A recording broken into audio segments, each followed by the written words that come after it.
ఉచిత బస్సు ప్రయాణంపై మహిళలను అవహేళన చేస్తూ కేటీఆర్ చేసిన అనుచిత వ్యాఖ్యలకు నిరసనగా బీఆర్ఎస్ వర్కింగ్ ప్రెసిడెంట్ దిష్టిబొమ్మని కాంగ్రెస్ శ్రేణులు దగ్ధం చేశారు. ఇక మెదక్ జిల్లా నిజాంపేటలో కేటీఆర్ దిష్టిబొమ్మను దహనం చేసి నిరసన వ్యక్తం చేశారు.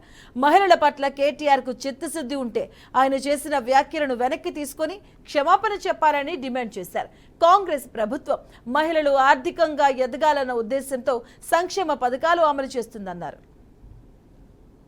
బట్టి విక్రమార్క గారి కాంగ్రెస్ నాయకులు అందరు కలిసి కూడా మండలంలోని కాంగ్రెస్ నాయకులు అందరు కలిసి కూడా నిన్న వైరాలో ప్రకటించినటువంటి 2 లక్షల రుణమాఫీ గురించి గౌరవ ముఖ్యమంత్రి గారు 2 లక్షల రుణమాఫీ దఫాలుగా 1,00,00,000, 2 లక్షల రుణమాఫీ ఈరోజు 15 ఆగస్టు రోజు చేస్తామని చెప్పడం జరిగింది.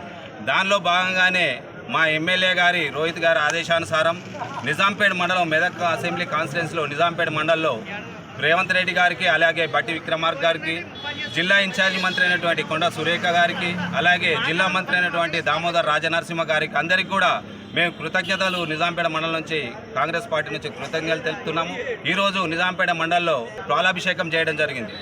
అదేవిధంగా దీని తదనంతరము ఏదైతే ఒక క్యాబినెట్ హోదాలో ఉండి గౌరవ మంత్రిగా పదవి అనుభవించినటువంటి కేటీఆర్ గారు ఏదో ఉచిత ప్రయాణంలో మహిళలు కొందరు చేసినటువంటి అసభ్యమైన మాటలు మాట్లాడినరు. ప్రజల పట్ల మహిళల పట్ల నువ్వు ఆ మాటను వెనక్కి తీసుకొని ఆడ మహిళలకు అందరికీ కూడా తెలంగాణ మహిళలందరికీ కూడా క్షమాపణ చెప్పవలసిందిగా మేము నిజాంపేట మండల తరఫు నుంచి కోరుతున్నాము. కాంగ్రెస్ నాయకులు అందరు కలిసి కూడా మండలంలోని కాంగ్రెస్ నాయకులు అందరు కలిసి కూడా నిన్న వైరాలో ప్రకటించినటువంటి 2 లక్షల